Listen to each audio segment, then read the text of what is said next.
Hello welcome everyone, welcome to agriculture study 333। दोस्तों, हमारी एक नई वीडियो में आप सभी का बहुत बहुत स्वागत है। आज हम देखिए अर्धवार्षिक परीक्षा चालू होने वाली है बच्चों की, तो इसलिए हम जो आज का हमारा टॉपिक रहेगा वो अर्धवार्षिक परीक्षा में देखिए कक्षा 9 कक्षा 10 में लगभग 20 प्रश्न जो यूपी बोर्ड में MCQ आते हैं, मल्टीपल चॉइस क्वेश्चन, यानी कि बहुविकल्पीय प्रश्न आते हैं। तो आज हम उसी पे कुछ चर्चा करेंगे कि कौन कौन से ऐसे प्रश्न हैं जो आपकी अर्धवार्षिक परीक्षा में आ सकते हैं। कुछ प्रश्न हमने लिखे, इसमें से आपको 5-6 प्रश्न जरूर मिल जाएंगे। 2-3 दिन ये हमारी सीरीज चलेगी, रोज हम आपके लिए 10-15 क्वेश्चन लेके आएंगे। उसमें से आपको अपने पेपर में जरूर से जरूर 4-5 क्वेश्चन देखने को मिल जाएंगे। तो चलिए बिना देर किए हुए हम आज की वीडियो को शुरू करते हैं। देखिए दोस्तों, हमारा लिखा है हमने सामाजिक विज्ञान अर्धवार्षिक परीक्षा के लिए संभावित प्रश्न।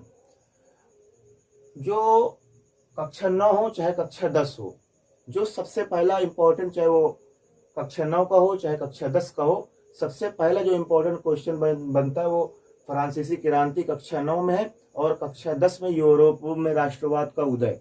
तो देखिए फ्रांस तो यूरोप ही में पाया जाता है, फ्रांस भाई यूरोप ही में पाया जाता है, तो इसलिए ये क्वेश्चन दोनों के लिए इंपॉर्टेंट है। नेपोलियन बोनापार्ट की पराजय कब हुई? 1815 ईस्वी में नेपोलियन बोनापार्ट की पराजय हुई। चाहे ऐसे पूछ सकता है या ऐसे पूछ सकता है कि नेपोलियन बोनापार्ट की वाटरलू में पराजय कब हुई। तो आपका आंसर सेम ही रहेगा, 1815 ईस्वी में नेपोलियन बोनापार्ट की पराजय हुई। आंसर सेम ही रहेगा, ठीक। तो नेपोलियन बोनापार्ट की पराजय कब हुई? हो सकता है आपके एग्जाम में बिल्कुल ऐसे ही रखा मिल जाए। मोस्ट इंपॉर्टेंट क्वेश्चन है कक्षा 9 कक्षा 10 के लिए, केवल छमाही में नहीं, आपकी वार्षिक परीक्षा में भी ये बहुत ही इंपॉर्टेंट रोल प्ले करेगा, ठीक। तो नेपोलियन बोनापार्ट की वाटरलू में पराजय कब हुई? 1815 ईस्वी में नेपोलियन बोनापार्ट की पराजय हुई या वाटरलू में पराजय हुई। नेपोलियन बोनापार्ट था कौन? नेपोलियन बोनापार्ट एक सेनापति था, फ्रांस की सेना का सेनापति था। केवल 24 वर्ष की आयु में अपनी कुशलता के दम पर ये नेपोलियन बोनापार्ट फ्रांस की सेना का जो सेनापति बन गया, और फिर आगे चलकर ये फ्रांस का राजा भी बना। इसने बहुत सारे सुधार किए। हम जब आगे संभावित लॉन्ग क्वेश्चन करेंगे तो उसमें आपको डिटेल में बताएंगे, ठीक। तो पहला प्रश्न ये हो गया। दूसरा प्रश्न क्या है? दूसरा प्रश्न है फ्रांस की क्रांति के समय फ्रांस का राजा कौन था? फ्रांस की क्रांति के समय फ्रांस का राजा कौन था? तो वो कौन था? लुई 16वां। चाहे ऐसे आ सकता है या आपको ऐसे लिख के दे सकता है, लुई 16वां। देखिए ये रोमन संख्या में लिख दिया, ठीक। आप कंफ्यूज हो गए, चाहे ऐसे लिख सकता है चाहे ऐसे बिल्कुल लिख सकता है। तो फ्रांस के क्रांति के समय फ्रांस का राजा कौन था? फ्रांस की क्रांति के समय फ्रांस का राजा कौन था? तो लुई 16वां। फ्रांस की क्रांति के समय फ्रांस का राजा कौन था? या ऐसे भी पूछ सकता है फ्रांस की क्रांति के समय फ्रांस में किस राजवंश का शासन था? फ्रांस की क्रांति के समय फ्रांस में किस राजवंश का शासन था? तो फ्रांस की क्रांति के समय किस राजवंश का शासन था?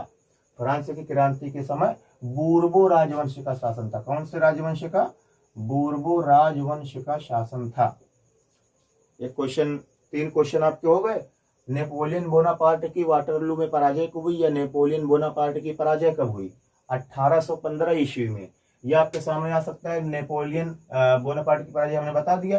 फ्रांस की क्रांति के समय फ्रांस का राजा कौन था? तो आप लगाएंगे लुई 16वां, या अगर ऐसे आ गया फ्रांस की क्रांति के समय फ्रांस में किस राजवंश का शासन था? तो कौन से राजवंश का शासन था? बूर्बो राजवंश का शासन था। अगला क्वेश्चन जो आपका है वो रूस की क्रांति के समय रूस का राजा कौन था? भाई फ्रांस की क्रांति के समय फ्रांस का राजा तो था लुई 16वां, जो बूर्बो राजवंश से संबंध रखता था। लेकिन जो रूस की क्रांति जब हुई, तो रूस की क्रांति के समय वहां का शासक कौन था? वहां का राजा कौन था? तो था जार निकोलस द्वितीय। कौन था? जार निकोलस द्वितीय। और ये कौन से साम्राज्य से संबंध रखता था? जार साम्राज्य।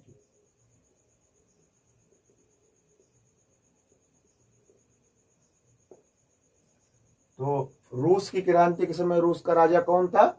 जार निकोलस द्वितीय रूस की क्रांति के समय रूस का राजा था, ठीक। अगला प्रश्न, जलियांवाला बाग हत्याकांड कब हुआ? भाई बहुत ही फेमस और बहुत ही इंपॉर्टेंट क्वेश्चन है, जलियांवाला बाग हत्याकांड कब हुआ? इंपॉर्टेंट क्वेश्चन है, जलियांवाला बाग हत्याकांड कब हुआ? जलियांवाला बाग हत्याकांड लगभग सभी को पता ही होगा, 13 अप्रैल 1919 में जलियांवाला बाग हत्याकांड हुआ था। 13 अप्रैल 1919 में जलियांवाला बाग हत्याकांड हुआ था। अगर ये भी पूछ सकता, जलियांवाला बाग हत्याकांड में गोली चलाने का आदेश किसने दिया? तो ये भी आप लोग जानते ही होंगे, जनरल डायर ने। किसने दिया था? जनरल डायर ने। ठीक, अब अगला प्रश्न है, चौरी चौरा हत्याकांड कब हुआ? चौरी चौरा हत्याकांड ये आप लोग जानते होंगे, इसमें जो है वो हमारे क्रांतिकारियों ने जो है वो थाने में आग लगा दी थी। तो चौरी चौरा हत्याकांड कब हुआ? 1922 ईस्वी में। चौरी चौरा हत्याकांड 1922 ईस्वी में हुआ था।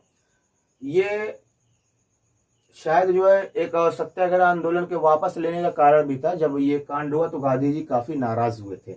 चौरी चौरा हत्याकांड कब हुआ? 1922 ईस्वी में। पहला प्रश्न, नेपोलियन की पराजय कब हुई? या नेपोलियन बोनापार्ट की पराजय कब हुई? या नेपोलियन बोनापार्ट की वाटरलू में पराजय कब हुई? 1815 ईस्वी में। फ्रांस की क्रांति के समय फ्रांस का राजा कौन था? लुई 16वां। या ऐसे पूछ सकते हैं, फ्रांस की क्रांति के समय फ्रांस में किस राजवंश का शासन था? तो कौन से राजवंश का शासन था? बूर्बो राजवंश का शासन था। रूस की क्रांति के समय रूस का राजा कौन था? जार निकोलस द्वितीय। जलियांवाला बाग हत्याकांड कब हुआ? तो जलियांवाला बाग हत्याकांड 13 अप्रैल 1919 में हुआ। चौरी चौरा हत्याकांड कब हुआ? 1922 ईस्वी में। अब अगला प्रश्न क्या है, Simon commission, Simon commission Bharat कब आया? साइमन कमीशन भारत कब आया? तो साइमन कमीशन सन 1928 में भारत आया था।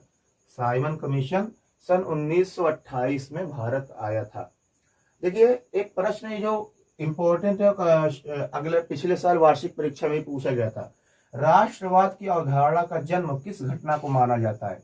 मतलब क्या हुआ ऐसा पूरे यूरोप में जिससे पूरे संपूर्ण यूरोप में जो है वो राष्ट्रवाद का उदय हो गया? राष्ट्रवाद का मतलब अपने देश के प्रति प्रेम जागृत होना, प्रेम उत्पन्न होना, ही क्या कहलाता है? राष्ट्रवाद। तो ऐसी कौन सी घटना थी पूरे यूरोप में जिसने पूरे यूरोप को प्रेरित कर दिया अपने देश के प्रति प्रेम रखिए, अपने देश को आजाद करवाइए, अपने देश में क्रांति लाइए?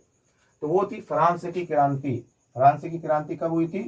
1789 ईस्वी में फ्रांस की क्रांति हुई थी। फ्रांस की क्रांति कब हुई? फ्रांस की क्रांति 1789 ईस्वी में। और फ्रांस की क्रांति और राष्ट्रवाद की अवधारणा की जन्मदाता मानी जाती है। ठीक, अगला प्रश्न है, जर्मनी का एकीकरण कब पूरा हुआ? जर्मनी का एकीकरण कब पूरा हुआ? 1871 में जर्मनी का एकीकरण पूरा हुआ। कब पूरा हुआ? 1871 में जर्मनी का एकीकरण पूरा हुआ। साइमन कमीशन भारत में कब आया? 1928। और ये बना कब था? 1927 में। लेकिन भारत कब आया? 1928 में। राष्ट्रवाद की अवधारणा का जन्मदाता या जन्म किस घटना को माना जाता है? तो फ्रांस की क्रांति। फ्रांस की क्रांति 1789 ईस्वी में हुई थी। फ्रांस की क्रांति के समय किस राजवंश का शासन था? बूर्बो राजवंश का। राजा कौन था?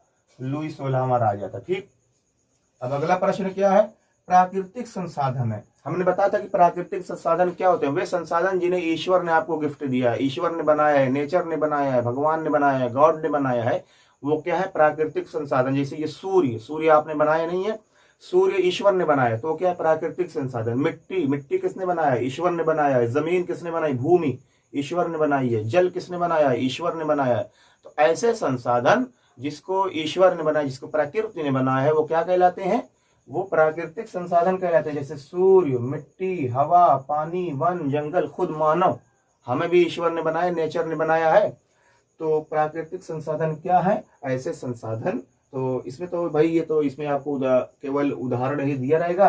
अगर एक उदाहरण दिया ऐसे टिक लगा देंगे, अगर ये सब दिया तो उपरोक्त सभी ऑल ऑफ दिस आएगा, उसको टिक लगा दीजिएगा। ठीक, भारत के पड़ोसी देश कौन कौन से हैं? भारत के पड़ोसी देश आप याद ही कर लीजिए, पाकिस्तान, अफगानिस्तान, चीन, नेपाल, भूटान, म्यांमार, बांग्लादेश, और इधर आ जाइए श्रीलंका हो गया, मालदीव हो गया, ये सब भारत के पड़ोसी देश गिने जाते हैं। ठीक, तो ये सब आप याद कर लेंगे। भारत में जलोढ़ मृदाएं पाई कहाँ जाती हैं? जलोढ़ मृदाएं मतलब ऐसी मृदाएं जो नदियों द्वारा बहा कर लाई जाती है, उन्हें क्या कहते हैं? जलोढ़ मृदाएं। उत्तर प्रदेश, बिहार, पंजाब, हरियाणा। उत्तर प्रदेश, बिहार, पंजाब, हरियाणा, यहाँ पे ज्यादातर जलोढ़ मृदाएं पाई जाती हैं। नेपोलियन बोनापार्ट की पराजय कब हुई? 1815 ईस्वी में नेपोलियन बोनापार्ट की पराजय हुई। फ्रांस की क्रांति के समय फ्रांस का राजा कौन था? लुई 16वां। या फ्रांस की क्रांति के समय किस राजवंश का शासन था? बूर्बो राजवंश का। रूस की क्रांति के समय राजा कौन था? जार निकोलस द्वितीय। जलियांवाला बाग हत्याकांड कब हुआ? 13 अप्रैल 1919 में, जिस गोली चलाने का आदेश जनरल डायर ने दिया था। चौरी चौरा हत्याकांड कब हुआ? चौरी चौरा हत्याकांड 1922 ईस्वी में हुआ। साइमन कमीशन भारत कब आया? 1928 ईस्वी में। राष्ट्रवाद की अवधारणा की जन्मदाता किस घटना को माना जाता है? फ्रांस की क्रांति को। जर्मनी एकीकरण कब पूरा हुआ? 1871 में। प्राकृतिक संसाधन क्या है? सूर्य, मिट्टी, हवा, पानी, वन, खुद मानव, ये सब प्राकृतिक संसाधन है। भारत के पड़ोसी देश पाकिस्तान, अफगानिस्तान, चीन, नेपाल, भूटान, म्यांमार आदि। भारत में जलोढ़ मृदाएं पाई जाती हैं। उत्तर प्रदेश, बिहार, पंजाब, हरियाणा, ये सब का जलोढ़ मृदाएं इन सब प्रदेशों में पाई जाती हैं। आज के लिए इतना ही, फिर कल मिलेंगे ऐसे ही इंपॉर्टेंट प्रश्न के साथ। इसमें से लगभग आपको 5 या 6 प्रश्न मिलेंगे जरूर। अगर न मिलेंगे तो कमेंट बॉक्स में कमेंट कर दीजिएगा, ठीक, कि सर आपने पढ़ाया था इसमें से क्वेश्चन हमारी अर्धवार्षिक परीक्षा में नहीं मिले। तो चलिए आज के लिए इतना ही, फिर मिलेंगे आपसे नेक्स्ट वीडियो में।